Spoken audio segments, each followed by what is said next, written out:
आज हम आपको उस तीर्थ के बारे में बताएंगे जिसका वर्णन महाभारत, अग्नि पुराण, पद्म पुराण, वायु पुराण और ब्रह्म पुराण में है। वायु पुराण के अनुसार जो मनुष्य इस तीर्थ में जाकर ब्राह्मणों की अर्चना करता है तथा उन्हें दान दक्षिणा देकर प्रसन्न करता है, उसके पितरों सहित समस्त देवता संतुष्ट हो जाते हैं। ब्रह्म पुराण के अनुसार इस स्थान को पुलस्त्य मुनि की तपस्थली माना गया है और इस तीर्थ के दर्शन करने से तथा इसका स्मरण करने से यज्ञ के फल की प्राप्ति होती है। भगवान विष्णु के एकमात्र स्थान होने से लोक पूज्य हुआ तथा नाश रहित होने के कारण अक्षयवट तीर्थ के नाम से प्रसिद्ध हुआ।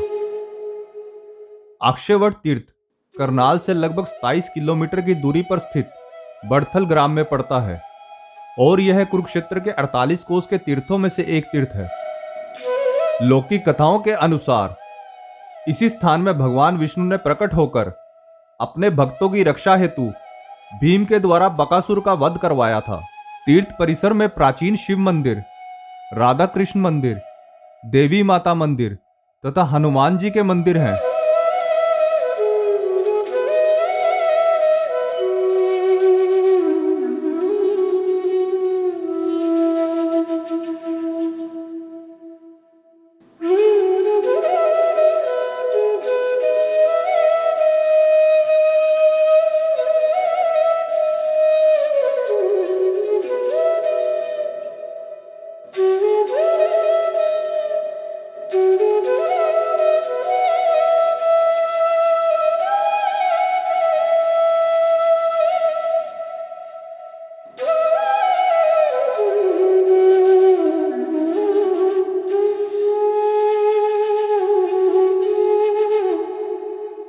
तीर्थ में प्राचीन सरोवर भी है जहां स्नान करने से मनुष्य समस्त पापों से मुक्त हो जाता है।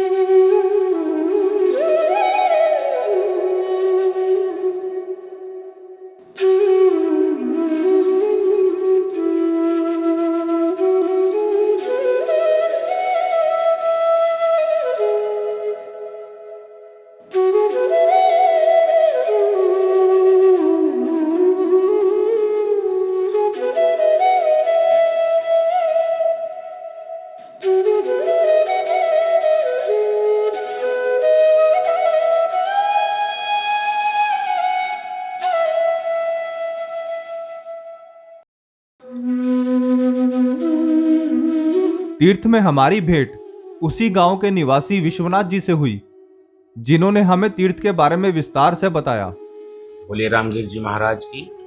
मैं पंडित विश्वनाथ, गांव बड़थल से। यहाँ अनेक तपस्वी सिद्ध हुआ, जिसमें विशेष बाबा रामगिर जी महाराज की विशेष कृपा इस गांव पे है और पूरे समस्त ग्राम की श्रद्धा भाव इस गांव से बाबा रामगिर जी महाराज से खास विशेष लगाव है। इतिहास के बारे में अगर कहें तो अलग अलग मान्यताओं के अनुसार अलग अलग विचार हैं। बकासुर राक्षस के वध से भी इस गांव का रहस्य जुड़ा हुआ है कि बकासुर को वध यहाँ समय नारायण भगवान ने भीम के हस्त द्वारा करवाया था। और दूसरा ऐसी मान्यता है कि वट वृक्ष की संख्या, जो वड का वृक्ष होता है, इस गांव में सबसे ज्यादा थे। उसके नाम से भी इस गांव का नाम बड़थल पड़ा। यहाँ विशेषकर शंकर भगवान का मंदिर, प्राचीन मंदिर जो यहाँ शिवालय था, इस गांव में था। और यहाँ अनेक तपस्वी हुए, जिनमें से जो हमारे बाबा रामगिर जी महाराज हैं, उनको विशेष लगाव इस गांव से था। उनके अनेक चमत्कार महाराज जी ने आपको बताए हैं और समस्त ग्राम की श्रद्धा बाबा रामगिर जी से महाराज से है। यहाँ सूर्य कुंड भी है। बड़े बुजुर्गों का कहना है कि यहाँ हमारे सूर्य कुंड में कांच की पैड़ियों को देखा गया था बुजुर्गों के द्वारा। और विशेषकर इसी विषय से इस गांव का नाम वटवृक्ष पड़ा। यहाँ तपोस्थली है। यहाँ गिरिपंथ का आरंभ से जब से ग्राम का निर्माण हुआ है, गिरिपंथ का यहाँ से स्थापित है और अनेक तपस्वियों द्वारा इसको पूजा स्थली के रूप में माना जाता है, जो आज ग्राम बड़थल में माना जाता है। और यहाँ बाबा रामगिर जी की कृपा से हर समस्त ग्राम धन धान्य सबसे संपन्न है। फिर हमने उनसे प्रश्न किया कि कैसे बकासुर से जुड़ा है यह स्थान।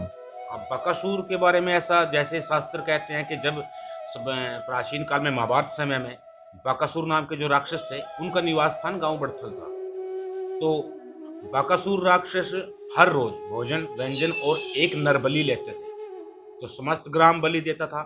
तो जिस अंत काल में एक ब्राह्मण परिवार रहता था, एक ही परिवार था ब्राह्मण का। जब उसकी बारी आई बलि की, तो स्वयं नारायण भगवान ने जब लगा कि ब्राह्मण की बलि, तो ब्राह्मण विष्णु भगवान को प्रिय है, तो उस भीम को लेकर इस गांव में आए थे और अपने हाथों के द्वारा बकासुर राक्षस का वध करवाया था। उसी के नाम से भी इस शास्त्रों की ये मान्यता है, इस ग्राम में जो यजमान अपने पुरोहित को यानी अपने ब्राह्मण को प्रसन्न रखेगा, उसके समस्त पीड़ा दुख जरा पितृदोष जितने प्रकार के दुख कष्ट है, वो ब्राह्मण को दान पुण्य करने से, अपने ब्राह्मण को मान्यता देने से खत्म हो जाते हैं। ऐसा शास्त्रों का लेख है। फिर हमने बाबा रामगिरी जी की समाधि के भी दर्शन किए।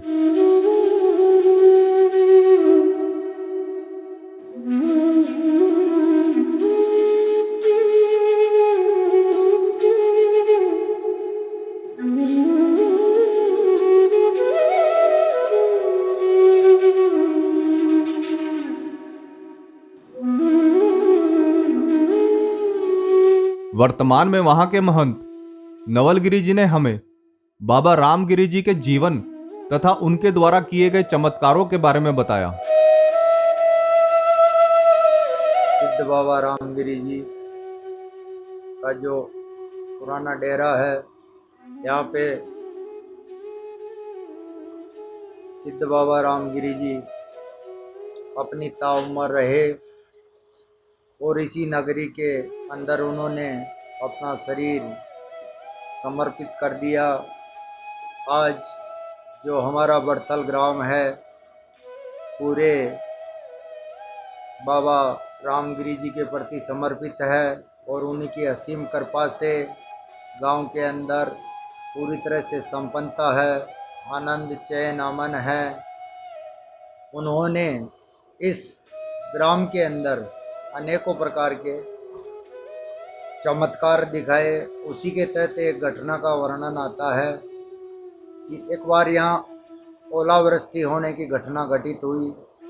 बाबा जी विराज रहे थे हरिद्वार में, तो उन्होंने ऐसी कला दिखाई कि जो ओलावृष्टि से फसल नष्ट होने वाली थी, उस सारे ओलावृष्टि के बर्फ को बाबा के डेरे की ज़मीन के अंदर एकत्रित कर लिया और किसी का कोई नुकसान नहीं हुआ। बाबा यहाँ पे गांव में जानी करके दूध लाया करते थे और सेवा करते थे। अपने समय में बाबा एक घोड़ा रखा करते थे, तो आश्रम की शोभा के लिए। और आज पुराने कुछ लोग मिलते हैं बाबा की उम्र के, और सभी समय अनुसार अपने स्थान जा लिए।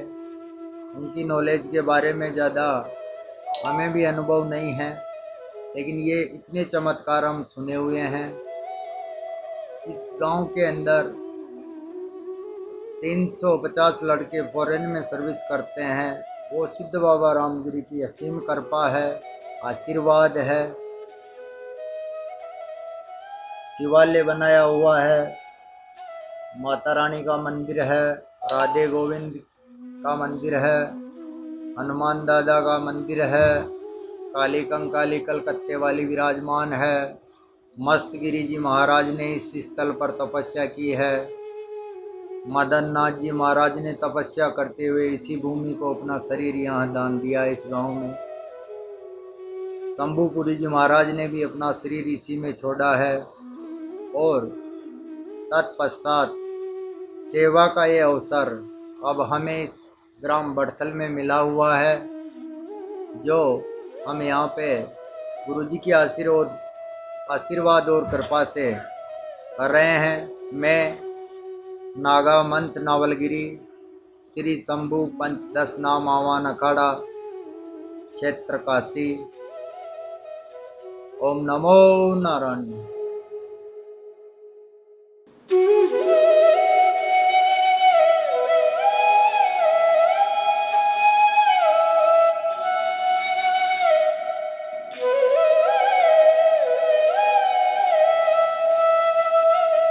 जल्द ही हम आपसे मिलेंगे। ऐसे किसी ऐतिहासिक मंदिर की जानकारी लेकर